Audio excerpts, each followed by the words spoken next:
নমস্কার বন্ধুরা, welcome back to my channel. শুরু করছি একটি ভিডিও। আইনের ছাত্রী, সে আজ ধর্ষিতা। সে যখন এই কমপ্লেনটা জানিয়েছে পুলিশের কাছে, বা সে নিজে যখন মনস্থির করেছে যে সে আইনের ছাত্রী হয়ে সে এই অন্যায়ের বিচার চায়। তিলোত্তমা এখনো বিচার পেল না। সত্যি ভাবতে অবাক লাগে যে আজকে কোথায় রয়েছি আমরা। এত উন্নত জমানা, এত কিছু হয়ে গেছে, 5G সব কিছু, কিন্তু এখনও একটা মেয়ে যে কলেজে যাচ্ছে পরীক্ষার ফর্ম ফিল আপ করতে, সে গণধর্ষণের শিকার হচ্ছে খোদ কলকাতায়। তাহলে কলকাতাতে যদি এটা হতে পারে, তাহলে গ্রামে গঞ্জে মফস্বলে কি অবস্থা। নমস্কার বন্ধুরা, একটি ভিডিওতে আপনাদের সকলকে স্বাগত জানাই। 2025-এ অনেক ঘটনা ঘটছে, প্রচুর মৃত্যু আমরা দেখছি একের পর এক। আগের বছর ঠিক এই অগাস্টে ঘটেছিল তিলোত্তমার ঘটনা। কত কিছু হলো, মোমবাতি মিছিল, এমনি মিছিল, কত কিছু চিৎকার, তিলোত্তমা জাস্টিস চাই। 1 বছর হতে যাচ্ছে, সত্যি কি তিলোত্তমা বিচার পেয়েছে? এই প্রশ্নটা নিজেদের করতে ইচ্ছে করে। আসলে কি জানেন, ক্ষমতা, তার অপব্যবহার, এক্ষেত্রেও কিন্তু ঘটনাটা অনেকটা তাই। কি ঘটেছিল সেদিন? মেয়েটি কলেজে গিয়েছিল পরীক্ষার ফর্ম ফিল আপের জন্য। এখন আমরা সকলে জানি ওয়েস্ট বেঙ্গলে বেশি করে কলেজে ভীষণ রাজনীতি ঢুকে পড়েছে, ইউনিয়ন ঢুকে পড়েছে। পড়াশোনা কম হয়, ইউনিয়নবাজি বেশি হয়। সেখানে ওই ফর্ম ফিল আপের পর সে বোধহয় ইউনিয়নের কোনো একটি পদে সে ছিল, তো তাকে যে মূল অভিযুক্ত সে আলাদা করে ডেকে নিয়ে গিয়ে তাকে বলে যে সে মেয়েটিকে বিয়ে করতে চায়, মানে যে ধর্ষিতা সে তখনও ধর্ষণ করেনি। মেয়েটি জানায় যে তার বয়ফ্রেন্ড আছে, সে তাকে খুব ভালোবাসে, অতএব সে বিয়ে করতে পারবে না। ছেলেটি তাকে বলে সে তার গার্লফ্রেন্ডের পরে যদি কাউকে ভালোবাসে সে হচ্ছে ওই মেয়েটি, মানে তার অলরেডি গার্লফ্রেন্ড আছে। তো মেয়েটি মানে সম্মতি জানায় না, এবং তারপরে মেয়েটিকে বেরোনোর সময় তাকে টয়লেটে নিয়ে যাওয়া হয় এবং তাকে ধর্ষণের চেষ্টা করা হয়। মেয়েটি পালানোর সময় আরও 2 জন তাকে সাহায্য করে, সেই ছেলেটিকে, এবং তাকে সবাই মিলে ধরে নিয়ে যায় গার্ডের রুমে, সিকিউরিটি গার্ড রুমে। তিনি সিকিউরিটি গার্ড যিনি ছিলেন তিনি অসহায় ছিলেন, কিছু করতে পারেননি, এবং সেই রুমেই তাকে ধর্ষণ করা হয়। এবং বাকি 2 জন দাঁড়িয়ে সেই ভিডিওটি করে, এবং পরবর্তীকালে সেই ভিডিওটা দেখে, মানে সেই সময় তাকে ভয় দেখানো হয়, বলে সে যদি কোঅপারেট না করে তাহলে তার বয়ফ্রেন্ড তার মা বাবাকে নাকি অ্যারেস্ট করিয়ে দেবে, মানে এতটা সে ক্ষমতা রাখে। আচ্ছা, যাই হোক, মেয়েটি কোনো মতে, এর আগে মেয়েটির কিছুটা শ্বাসকষ্ট হয়, তখন আরও 2 জন যে ছিলেন তারা তাকে ইনহেলার এনে দেয়। তো সেইটার পর তারপরে তার সঙ্গে ঘটনাটা ঘটে যাওয়ার পর মেয়েটি ওখান থেকে বেরিয়ে সে তার বাবাকে পুরো ঘটনা জানায় এবং তারা পুলিশ স্টেশন যায়। আজকে এই ঘটনাটা অনেক কিছু বলে দিল। তিলোত্তমার ঘটনা অনেক কিছু বলে দিয়েছিল। মানে কি জানেন তো, যতই সমাজ উন্নত হোক, যতই কিছু যাই হোক, মেয়েদের বোধহয় বা মেয়েরা বোধহয় শুধুই শরীর। আজকে খারাপ লাগছে ভেবে যে খোদ কসবার মতো জায়গায় এই ঘটনাটা ঘটছে। একটা আইন কলেজ সেখানে এরম ঘটছে, যেখানে তারা আইনের পাঠ নিতে এসেছে। যে ছাত্রটি এটা করেছে সে তো কোর্টে রীতিমতো প্র্যাকটিস করছিল, বোধহয় ওদের মানে প্র্যাকটিক্যাল থাকে, তো সে সিনিয়র ছিল, তো সে তো আইনের পড়াশোনা করছিল, সে তো মানুষকে ভালো পথ দেখাবে, তাকে আইনানুগ সাহায্য করবে, সে কি করে এই ঘটনাটা ঘটালো। ছেলেটির বাবার ইন্টারভিউ এক জায়গায় প্রকাশ হয়েছে, তিনি বলছেন ছেলে তো বড় হয়ে গেছে, ছেলের সঙ্গে আমি কোনো যোগাযোগ রাখি না। হঠাৎ করে তিনি কেন ছেলের সঙ্গে যোগাযোগ রাখে না সেটা বুঝতে পারলাম না। ও কি হয়েছে জানি না, তবে আমার ছেলে এই কাজ করতে পারে না। কারণ তিনি খুব ভালো করে জানেন ছেলে যে রাজনৈতিক দলের সঙ্গে যুক্ত আছে, যখন তিলোত্তমার মতো যারা ছিলেন, তিলোত্তমা কাণ্ডে যারা যুক্ত ছিলেন তারা যখন বেরিয়ে গেছেন, এ আর কি জিনিস, সেখানে তো তিলোত্তমা কাণ্ডে তো আরও বিভৎস রূপ ছিল। এই মেয়েটি বিচার পাবে কিনা জানি না, কিন্তু এই ওয়েস্ট বেঙ্গলের বলতে পারেন আরেকটা কালি লেগে গেল কলকাতার মধ্যে, যে কি সেখানে মেয়েদের নিরাপত্তা। মানে কলেজে এটা ঘটছে, শিক্ষা প্রতিষ্ঠানে এটা ঘটছে, চাকরিহারারা রাস্তায় মানে বসে আছেন, ডাক্তাররা রাস্তায় বসে আছেন। সত্যি কত উন্নতি। আর দেখুন এই উন্নতিগুলোর মধ্যে আবার এটাও একটা ব্যাপার, ধরুন আমরা যেটা দেখলাম এই জগন্নাথ মন্দির টন্দির সমস্ত কিছু প্রসাদ বিতরণ, কত কিছু ঘটছে। তো আমার কথা হচ্ছে আজকে একটা কলেজে এরকম একটা ঘটনা ঘটে গেল, এবং কলেজের যিনি ভাইস প্রিন্সিপাল তার একটা ইন্টারভিউ দেখলাম, তিনি বলছেন কলেজে তো কিছুই ছিল না, মেয়েটি কেন কলেজে এলো। তাকে রিপোর্টাররা ধরেছে মেয়েটি কেন, ছেলেগুলো তাহলে কোত্থেকে এলো। বলছে না, সে আমাকে খোঁজ নিয়ে দেখতে হবে। মানে তিনি এই ঘটনাটা চাপা দেওয়ার চেষ্টা করছেন, কারণ তার কলেজের এটা ব্যাপার, তো তার সঙ্গে জুড়ে আছে আরও অনেক কিছু ব্যাপার।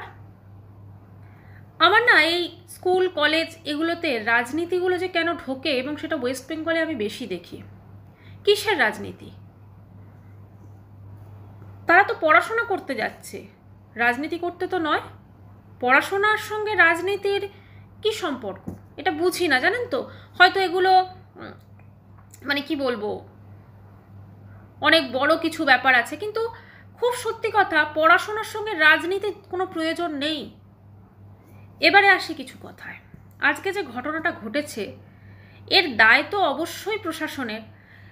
একটা সিকিউরিটির, যেখানে ঘটনাটা ঘটেছে সেই কলেজের সিকিউরিটিরও একটা ব্যাপার থাকে, যে কতটা নিরাপত্তা সেখানে ছিল, সব কিছু আছে। তারপরেও একটা কথা বলতে হয়, এই যে ধরুন ছেলেটি এটা করেছে, সে তো খুব ভালো পড়াশোনা শুনছি, আইন কলেজে পড়াশোনা করছে, প্র্যাকটিস তার বাবা বলছিল। তাহলে এই ছেলেটি যে ছোট থেকে বড় হলো, তার মধ্যে তার বাবা মা বোধহয় সম্ভবত ছেলেটির নেই, বাবাই আমি যদি ধরি, তার মধ্যে কি সেই মূল্যবোধগুলো তিনি জাগ্রত করতে পারেননি? মানে তার অলরেডি একটা গার্লফ্রেন্ড আছে, তাই তো, তার অলরেডি একটা গার্লফ্রেন্ড আছে, তারপরও তিনি একটা সেকেন্ড অপশনের কথা ভাবছেন, এবং মানে কি করে এটা পসিবল? আজকে ধরুন ঘরকে শাসন তো অবশ্যই করতে হবে। ছেলেটি যেটা করেছে, মানে একটা মেয়েকে সে ধর্ষণ করলো, ছেলেটির কি হলো জানি না, কিন্তু মেয়েটির তো বাকি জীবনটায় অনেকটা ক্ষতির মুখে রয়ে গেল, তাই না? মেয়েটির বয়ফ্রেন্ড আছে। এখন ব্যাপারটা হচ্ছে মেয়েটির নাম ফাম কোনো কিছু প্রকাশ পায়নি। আমি ঈশ্বরের কাছে প্রার্থনা করব মেয়েটির নাম টাম কোনো কিছু যেন প্রকাশ না পায়, কখনো যেন প্রকাশ না পায়। মেয়েটি অবশ্যই এই যে ট্রমা, সেটা হয়তো মনে হয় না পারবে ভুলতে, সম্ভবই না।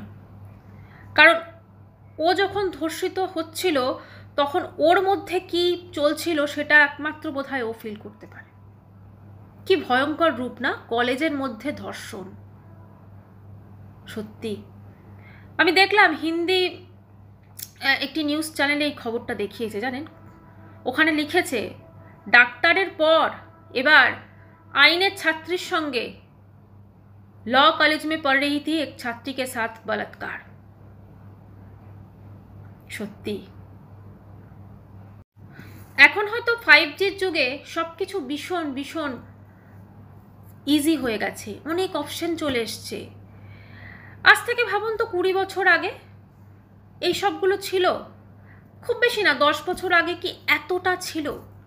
এই যে একটা ছেলের মধ্যে বিকৃত মনোভাবটা প্রকাশ পাচ্ছে যে সে একটা মেয়েকে শুধুমাত্র তার শরীরটা দেখছে, মানে তাকে সে একবারও ভাবছে না যে এই ঘটনাটা করার পর তার পরবর্তীকালে কি হতে পারে।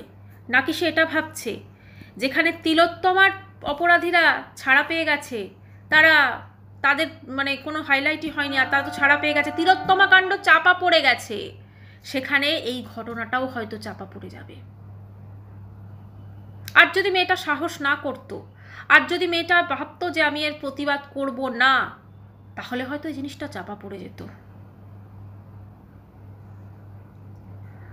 আসলে কি জানেন, সব কিছু ভেবে চিন্তে কাজ করতে হবে। কাকে পুরোপুরি দায়িত্ব দিচ্ছেন, এই আজকে যে পরিস্থিতি, এর জন্য কিন্তু মানে কি বলবো, শুধুমাত্র আমরা একজনকে দায়ী করতে পারি না, কারণ তাকেও কিন্তু মানুষজনই এনেছেন। আজকে এই যে এত করাপশন, এত কিছু, টিচাররা রাস্তায় বসে আছেন, টিচারদের নাকি এটা বলে দেওয়া হয় আপনারা স্টুডেন্টদের, একটা সেদিনকে দেখলাম ওই ফেসবুকে ঘুরে বেড়াচ্ছে, আপনারা স্টুডেন্টদের শাসন করবেন না। এই যে 1 থেকে 4 অবধি না 5 অবধি পাস ফেল সব তুলে দেওয়া হয়েছে। আচ্ছা, যদি ধরুন পাস ফেল তুলে দেওয়া হয়, তাহলে কি সত্যি কেউ পড়াশোনা করবে? সত্যি কি সেই পড়াশোনাটা ইচ্ছা জাগবে? আজকে মিড ডে মিল চালু করা হয়েছে শুধুমাত্র স্কুলমুখী করার জন্য। যারা ওইসব স্কুলে যায় তারা বাড়িতে ক্ষমতা রাখে খাওয়া দাওয়া করার, কিন্তু তবু ওই মিড ডে মিল দেওয়া হচ্ছে, ওই লোভী স্কুল যাবে। মানে শিক্ষাকে প্রলোভন দেখিয়ে হাজারো প্রকল্প করে শিক্ষা। খুব খারাপ লাগে জানেন। আফটারঅল আমরা তো বাঙালি, যখন নিজের জায়গাকে এইভাবে মানে কলুষিত হতে দেখছি, যখন এই হিন্দি চ্যানেলে এই কথাটা বলছে, कलकत्ता में डॉक्टरों के बाद अब आइन के स्टूडेंट के साथ हुई बलात्कार, এটা শুনতে বিশ্বাস করুন মাথা হেট হয়ে যাচ্ছে। কতদিন চলবে এগুলো? তিলোত্তমা আজও বিচার পেল না, এই মেয়েটি কি পাবে? আজ আইনের ছাত্রী হচ্ছে ভিকটিম, আইনের ছাত্রী আজকে নিজে ভিকটিম, সে গেছে বিচার চাইতে যাবে সে কোর্টে। এবার সত্যি কি সে বিচার পাবে, নাকি সব কিছু চাপা দিয়ে দেওয়া হবে? আবার সেই আগের মতো করে সব কিছু চাপা দিয়ে দেওয়া হবে। খুব খারাপ লাগে। প্রচুর ঘটনা ঘটছে চারিদিকে, প্রচুর কিছু আমরা দেখছি, কিন্তু এখন জানি না, মানে এই সব দেখতে দেখতেও মনে হচ্ছে একটা যেন মানুষের চোখের অভ্যাস হয়ে যাচ্ছে। টিচাররা রাস্তায় বসে আছে, ডাক্তারদের দেখেছিলাম রাস্তায় বসে থাকতে।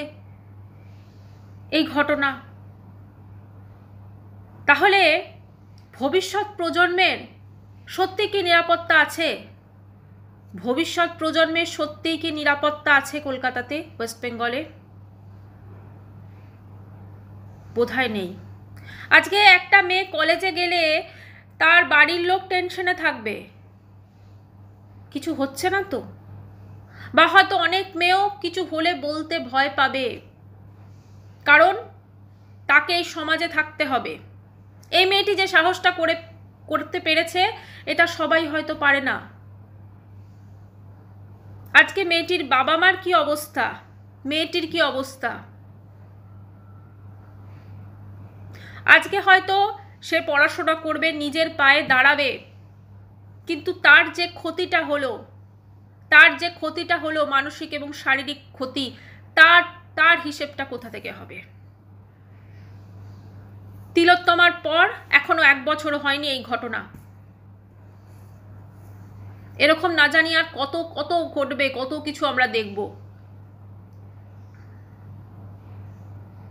সত্যি কথা বলতে কি শুনেছিলাম একবার নাকি কলকাতা লন্ডন হবে বা এরকম একটা কিছু, কিন্তু বিশ্বাস করুন এইসব দেখে খুব খারাপ লাগছে। মানে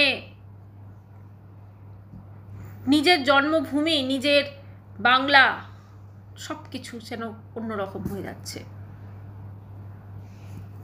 যাই হোক বন্ধুরা, হয়তো অনেক কিছু আগুছালোভাবে বললাম, কিন্তু এই ঘটনাগুলো না ভীষণ মনে দাগ কাটছে। কেন এগুলো হচ্ছে? কেন, কিসের জন্য এগুলো হচ্ছে?